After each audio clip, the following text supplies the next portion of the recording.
I recently found myself in the Daily Mail, which is a famous newspaper here in the UK. And I woke up one morning to my mother and my father messaging me on WhatsApp saying, all of my neighbours and friends and people are sending this to me. I opened up this article, and it was an article about me regarding a video that I'd recently made about leaving Dubai. And on this article were comments. I have a habit of not reading my comments. I run ads, I don't read the comments. I make YouTube videos, I don't read the comments. I have to make Instagram posts, I don't read the comments. And I've always had the habit of not looking. But on this instance, I forgot that I wasn't supposed to read the comments, because usually the comments aren't very nice. And I went to the comment section of this article, and I was a little bit disheartened, because as you can imagine, some 26, 27-year-old dude making millions of dollars and dodging tax usually doesn't bode very well with the average working class middle-aged person that would read the newspaper in the UK. And so I'm scrolling through these comments, and I start to feel a bit of weight in my stomach, a bit of a pit, thinking like, oh, these people really don't like me, and maybe I'm not doing the right thing. And then I caught it, and I realized like this is why I don't read comments in the first place. But I had an idea, and I had a thought that I think will help you a lot. And this is how to deal with hate, anger, jealousy, judgment. Basically, as you try to become successful, whether that is in a career or you're trying to get rich, or just as you're trying to improve yourself, people are going to take shots at you, and you're going to incur judgment from other people. You're going to incite jealousy. People are going to tell you that you shouldn't be doing what you're doing. And this is a pretty unpleasant thing to feel. How do we overcome this fear? Because most people are completely crippled by the opinions of others and the opinions of people around them. So in this video, I'm going to walk you through how I did this and how I'm able to make videos and talk about my life and my personal experiences online with little to no fear of judgment or hate or anything like that. Let's just say, for argument's sake, that this is you. You're this stickman, and you want to level up and become successful as marked by these trajectories on this arrow. You want to move towards your goal. As you do this, people are going to observe you doing this. There's going to be people, friends, family members, people at school, teachers, parents, whatever the hell, and they're going to be watching you and watching your every move, because that's what people like to do, is they like to watch. And all of these people are going to be wishing that you fail. Not everyone will, right? So some of your close friends and family won't want you to fail, but a lot of these people are going to be betting on you failing. And they're going to want you to lose. All the people, they want to be able to say, I told you so. And the reason isn't because they're bad people, or isn't because they're lacking morals, or because they're evil. It's simply because they don't want their paradigm and belief systems broken. Because if you can do it, and they haven't, then that fundamentally means there's something wrong with them.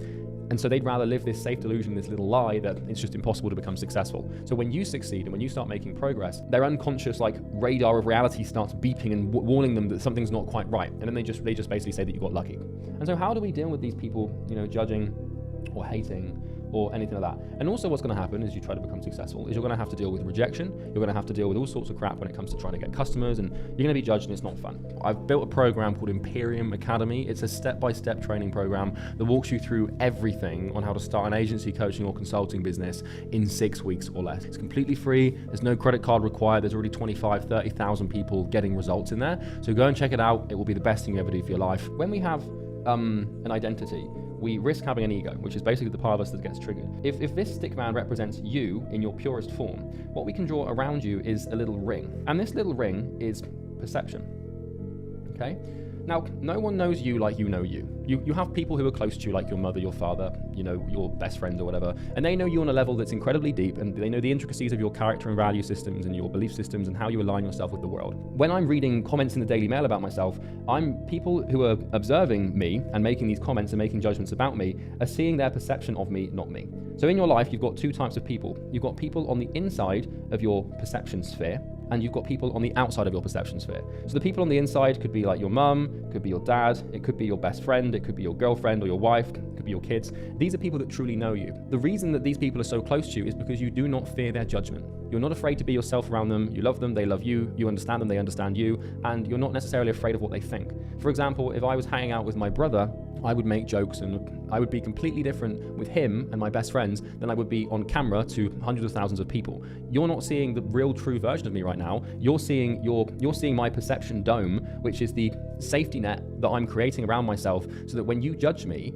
or when you write a nasty comment, or when someone hates me, they don't hate me, they hate an image that I've projected. You're seeing me, you're seeing my identity and my face and my body and my voice and my opinions, but you're seeing a side of me that I'm numb to. And if you judge me, you're judging this part of me, not me. It's like a little shield. Now, I'm as authentic as I can possibly be on YouTube here, and I have no desire to wear a mask and hide parts of myself. But Jung, who was a clinical psychologist, I think he's a Austrian or Swiss psychologist, whatever, he believed that what we do is, in society, we wear a mask. The idea of wearing a mask is when you interact with people, they don't see you, they see the version of you that you want them to see. And we do this for all sorts of reasons, in social context and in romantic context as well. And the reason we do it is ultimately to protect ourselves. But what Jung thought, and what's really smart, it's not about what we show people. It's not about creating things about ourselves that people see that they judge us for. It's about what we don't show them. So when it comes to building a perception dome or creating an image of yourself, what you're doing is you're choosing what not to show people.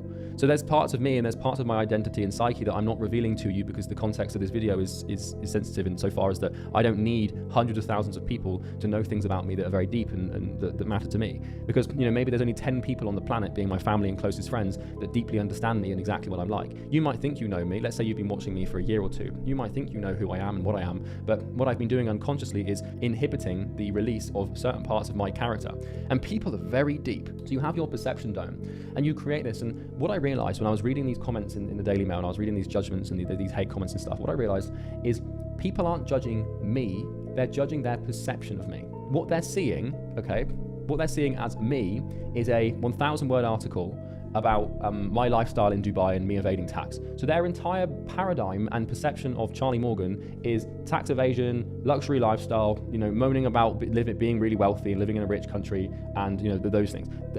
I am complex in the same way that you are, insofar as that there are thousands of intricacies and nooks and crannies to my personality, my identity, and my character that someone would have to really get to grips with for years on end to truly understand me so they can actually judge me. If I make a video like this, and it's a 10-minute long video ranting about a certain topic, for example, then if someone decides to judge that or hate that, what they're doing is they're hating a tiny portion of me that isn't even really me. It's just like a little thing that I've released, if that makes sense. And so when someone judges me or writes a nasty comment, what they're doing is they're basically just judging their perception of me, not me. Let's say that you have a boss, you have someone you work for. Does that person see you for you? When you go to your office and when you're around your boss, are you completely yourself in the same way that you would be around your closest friends and your family and the people that you love? Are you as stupid and goofy and silly and funny and unserious and ridiculous and whatever the hell, right? And so when your boss judges you, they're judging the employee version of you that you've created for them to deal with. And so that's why it's easy to disregard criticism from authority because they're not really seeing you. The same thing is true when you try to build any sort of presence online or when you try and do anything online ever. Like, you're going to get hate, you're going to get nastiness. And the cool thing to understand about hate and about judgment is it's not real. In this article, I'll give you this example.